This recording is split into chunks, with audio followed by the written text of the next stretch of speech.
My name is Sister Yaz Simpson. I am with Tacts, the Association of Clinical Trials Services, where we bring science to the people.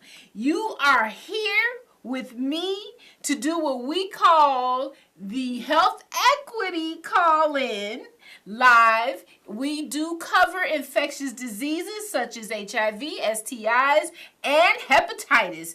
But any topic of health you are interested in speaking on, we can do that as well. This is a call-in live at 312-738-1060. I am so elated to be back here in 2017. It's going to get better. And when you do call in, I want you to give a shout out to our Vice President of Tacts, Mr. Charles Patton.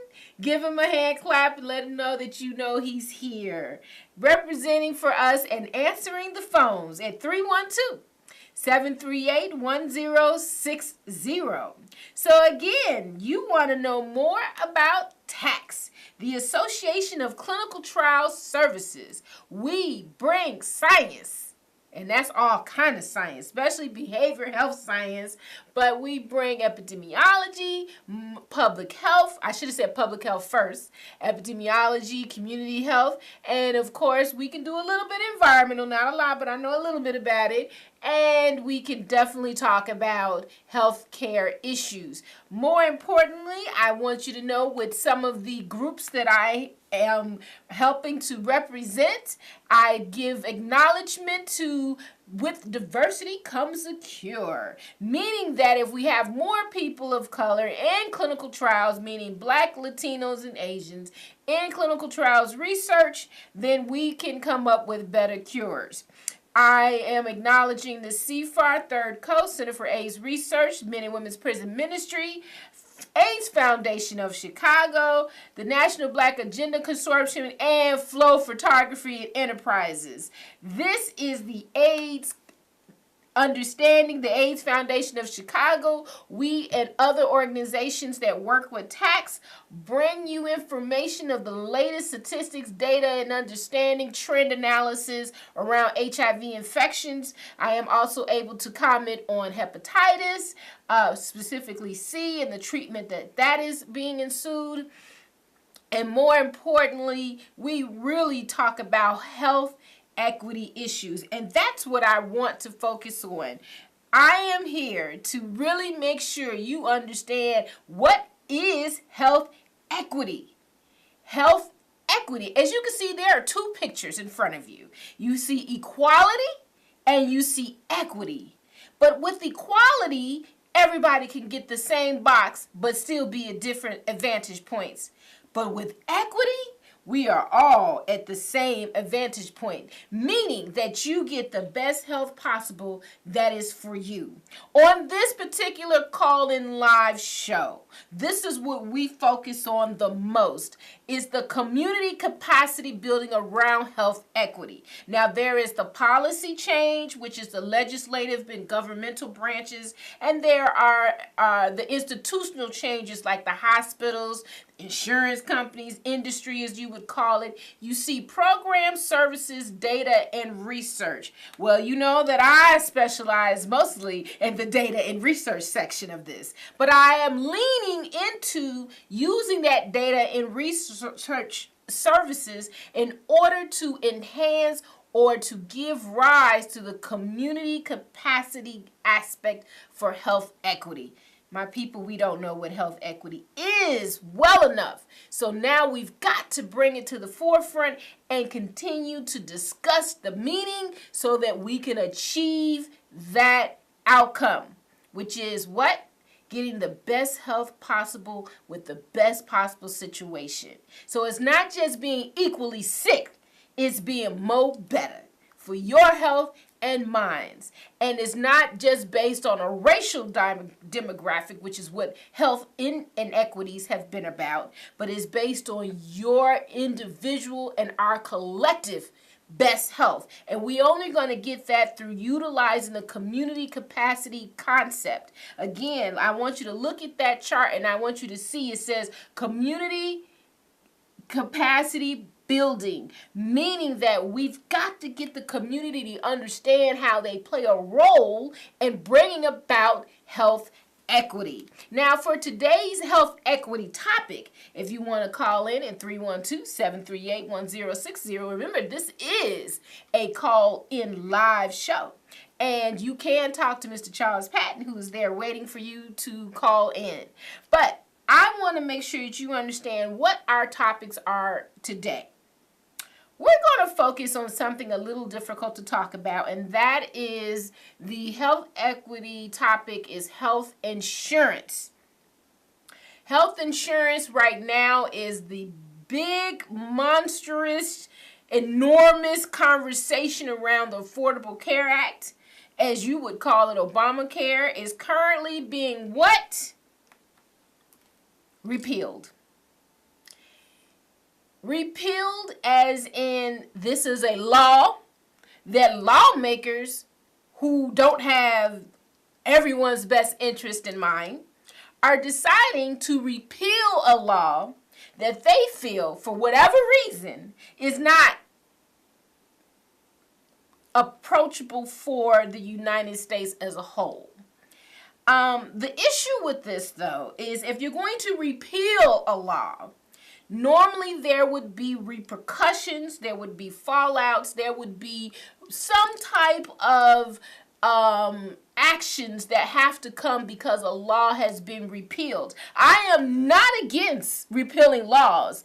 I'm against repealing a law that you have no replacement or no advancement, to say the least. So they're going to repeal the Obamacare, as we know it, law. And is this the right action in order to increase better health outcomes? Now, that's a question I want you to be answering yourself. Is repealing the Affordable Care Act the best action in order to get what? Better health outcomes. So health equity says that we have to be engaged in the process of getting better health outcomes for all people. No matter what your age, your race, your religion, your whatever you are, as long as it's human, is it health outcomes better. Now, if you're going to repeal a law that was leaning more toward that, and let's be clear, it's an imperfect law. Let's be absolutely clear. It is not the perfect, best law ever. However, it is the first law that has gained and garnered so many people affordable insurance that they've not been able to have for pre-existing conditions or for people who were so indigent they couldn't afford it, which we call what some people would say working class or working poor. In other words, their income levels are not low enough to get full benefits from Medicaid, but they're too high to get other benefits. They're too high to get benefits from Medicaid, but they're too low to get benefits from private insurance companies. So what do you do with that group of people? Well, I'm not sure what the lawmakers today are thinking about. I tend to not differentiate between Republican, Democrat, or independent, which I am, because to me it doesn't matter what your party affiliation. What matters is what are you doing with American people, living citizens right here in the United States who should have health care as an inalienable right. You have the right to good health care. So why are you repealing a law that may take away some people's rights? They're not repealing the law to give Congress health care. I'm not going to go there. Let's finish our topic here. So when we talk about is this the right actions, I'm going to turn around and say, well, what should they do?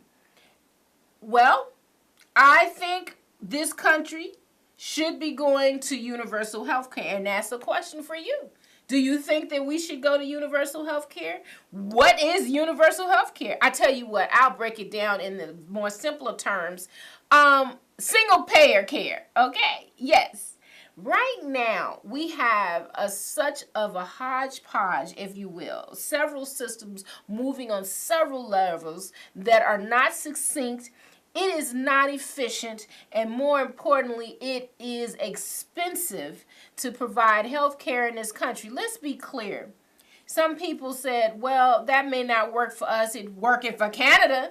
Guess what? South Africa has universal single-payer health care. Come on now. That's the land of apartheid. Catch up with your brother. We know that the same systems you put on us, you put on them too. But the bottom line is they have progressed forward. This country has not. And whose fault is that? Well, we're going to have to do better in 2017. That's why I said Happy New You. The new you says health equity. The new you says single payer. The new you says we can have universal health care and be more efficient with it, as well as economically sound, because places like Cuba have demonstrated their gross national product, GNP, is so far less than ours, yet their what we call life expectancy is concurrent, if not past us, at about 83 years.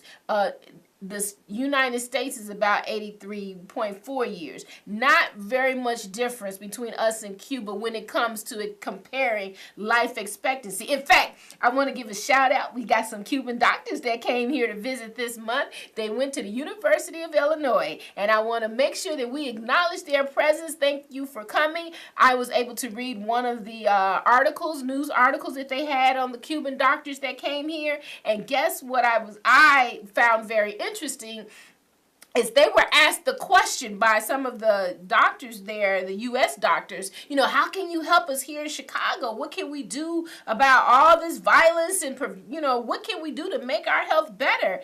Do you know that one of the doctors was clear? He said, guess what? We don't know what to tell you because we don't have our children killing each other with guns. We don't have that issue. We don't have to deal with violence prevention around guns because there's nobody with guns shooting each other. Their young people don't suffer from these ailments. They don't know what to tell us. Well, I have the question, why do young people have guns? So, being that that is the case, again, our country should, this United States, since I'm on the air, I'll be nice, should go to a single payer system, a universal healthcare system to eliminate inefficiencies and, more importantly, inequity. When people are unequally given services, it doesn't make for the best system. That has been proven over and over and over again. Again, there's a book called The Spirit Level that talks about how come people who are more homogenous live better quality of life, and they live longer, such as a place like Japan, whose life expectancy is in the 90s. So there is proof that if you have a more homogeneous, much more sound, much more equitable society, you will benefit. You personally will live a better quality of life, and then there are those of us, as we move in the average looking of things, the life expectancy can go up. That's been happening. The evidence is there. This country's not following. So that's one of the topics that we're dealing with. Now, I recognize that this is a call-in live. You're with Sister Yas Simpson, your community epidemiologist. If you've got some questions around health equity, more importantly, our topic is around health insurance, please give me a call at 312-738-1060, and you will be able to talk to Mr. Charles Patton. So I keep pumping him up because he has been such a solid rock with us and working this out. We wanted to have some guests today, but we're going to keep pushing this along when we can on this call-in live here at CAN TV, which, by the way, you should be able to watch, not just on TV, but you can watch this on live right on your computer. So just go into www.cantv live and, push the buttons, get us linked in, and we're right on your computer or cell phone or iPad, however it works, right? A lot of technology. Getting back to our topic, so I feel the need to explain some terms. Very basic, extremely basic terms around what it means to deal with health insurance. So let's look at some of these terms, right? One of the terms is HMO. You know, that's the Health Maintenance Organization, PPO, or the private physician organizations. Medicaid expansion, which is in the Affordable Care Act, by the way. Medicaid covers people who are impoverished or below a poverty level. It's an algorithm that they use to determine if you fit the Medicaid benefits. And Medicare is for elderly people who have reached a certain age in their level of seniorship, and they can now receive services for being that age and older. So those are the insurance terms that you hear most. There is congressional coverage, which you may not understand, but everybody in Congress is guaranteed health care. So there is a congressional coverage, which they should repeal that. There's a VA coverage. VA meaning the Veterans Administration for all veterans, and we know that that is good, but it should be better. But we're going to talk to Ms. Tammy Duckworth about that. Here we have also one that I'm not as familiar with, but it does exist, and that's the regional tribal coverage, because those coverages are usually for people who are indigenous to this country, more specifically Native Americans, Alaskan Natives, and they do get some form of health care as well. So we know that that is such a small part of it, but I just needed to point that out to you because it does exist. The VA exists, so there are systems in place. Guess what? Those last three systems I just named off, right?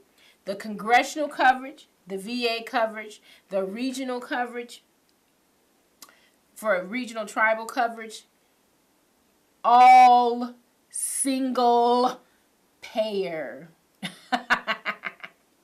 For my anti-single payer people out here. Those are all single payer systems. Now, in those systems go some other criteria. I can be clear to tell you because I'm a veteran. Tacts is a veteran organization as well as a woman organization and definitely a black organization. But as a veteran, I'm able to let you know the coverage that a veteran gets, it does depend on some factors. One of the main factors is if you've had a condition that was while you were in the service. We're going to call that service-related illnesses or conditions.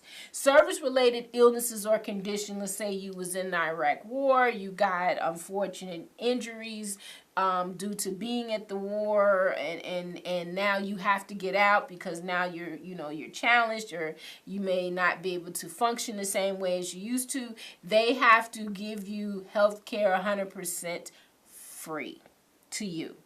That's service related. But those of us who were in the military and we got out the military, but we didn't have any injuries, no diseases, no illnesses, and we just got out honorably, or at least generally. I did hear some people with general as well, but let's just hope it's honorable discharges, right? You can still receive health services from the Veterans Administration, but what you can't do is, or what you're not able to do is have a service-related connected condition. Therefore, you will have copays. Now, those copays are a lot more comparable and much more inexpensive as compared to private insurance companies, but it still is a copay nonetheless. However, you will not be denied any health coverage. Although you need to pay your copays, they will make sure they get their money. If they don't, they'll take all your tax returns. I know for a fact that happens. But you still will be covered. So the VA has a system in place for how they work with veterans. I'm not going to comment too much on the tribal part because I'm not as familiar, but I do know that they do receive some type of health care coverage. So here it is. We have single payer coverage systems that are actually in place and could be a little better. I'm going to hopefully work with our new Senator Tammy Duckworth. I'm hoping to get a chance to work with her around improving the health delivery for veterans in the VAs. But the issue is that at least our baseline is in place and we know where we can improve. Those of you all who use HMOs, PPOs, don't have that. Now, Medicaid and Medicare are also single payer Well, they are sponsored through the federal government, and then they're funneled down through the state, and then the state uses other insurance to make sure that you get what you need. So then they have all these parts. I'm not going to get into that at this session, but that's something to think about. So who pays? I just told you government pays, private insurance pays, employers with a certain level of employees that they have, and you. Your tax dollars go for this. And therefore, you should be heard about where your tax dollars are going. So you could either have what we call full coverage, premiums, or co-pays. So full coverage is everything is paid for through the insurance. Like I explained, if you have a service-related issue, you get full coverage.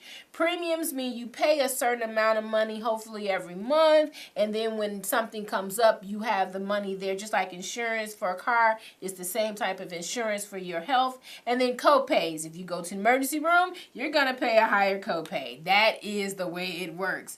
I don't agree with it all the time, but that's right now. So what do we have in place with all of that information? A marketplace. Healthcare is at this point in time under a marketplace system. I disagree. We should not have our healthcare under a marketplace, because the issue isn't how low can you go. The issue is how high can the insurance, the pharmaceuticals go. And pharmaceutical companies. So when you need that treatment for the ailment that you may have, like a hepatitis, you might have to pay $20,000 for a treatment for 24 weeks to be cured of hepatitis C. That is one of the pricings for how much the treatment could cost. Can you afford $20,000 for a 24-week regimen? If it's 24 weeks, it may be even less than that. $20,000 for one regimen. But in this case, once you take it, you're done, you're cured, it's good to go. Hepatitis C would be out your body, but that's not what we do for diabetes, hypertension, and a whole host of other diseases that require treatment. So this is what's going on in the marketplace. I wanted to just give you a snapshot. Please go to healthcare.gov. Healthcare.gov for rates, reviewing information about the certain insurers. For example, the Harkington Health Insurance is going to go up 14% by the end of this year. If you have that insurance, please go online to healthcare.gov. They are telling you that it's going to increase at least 14%. Whereas the other insurance company, that's the Illinois, what we call the United Healthcare, which is insurance for people here in Illinois, their insurance is going up for two of their plans, and one of them is actually decreasing. So you need to call them and make sure that you know which plan you have and why, and which ones are going up and which ones are not. So I recap again. You've got to get involved with this, because health equity requires, in order for you to get the best health possible, you have to have access. In order to have access, you have to have insurance, and somebody's got to pay somewhere. So you need to figure out where you are in that conundrum and get the best health possible. I'm going to be an advocate for universal health care, or more importantly, single payer health care. I'm hoping that you will get there too. So in wrapping up, I want to make sure that I mention to you that we're going to be having an event at February 8th, 2017. It's going to be 2401 North Halsted Street. It is the Beauty, Sex, Loss, Courage, Politics, the AIDS Art in America in Chicago. It is an art event that is here until April 2nd, 2017. Please come and attend this event on February 8th at 6 p.m., 2401 North Halsted. I hope everyone can make it to that. I want to also give a shout out to the National Black Agenda Consortium. They are also, we're working on the health and wellness piece. That's going to be coming out soon as well. There's some other events coming up in Chicago around a whole host of issues as it pertains to our national, state, local, county, city level governments. Get involved. And the only way we're going to achieve health equity is if everybody is equitably involved. Again, my name is Sister Ya. This is your call in live with Tacts. the Association of Clinical Trial Services, and I hope to see you soon. Hit me up on Facebook, y'all. Tacts us.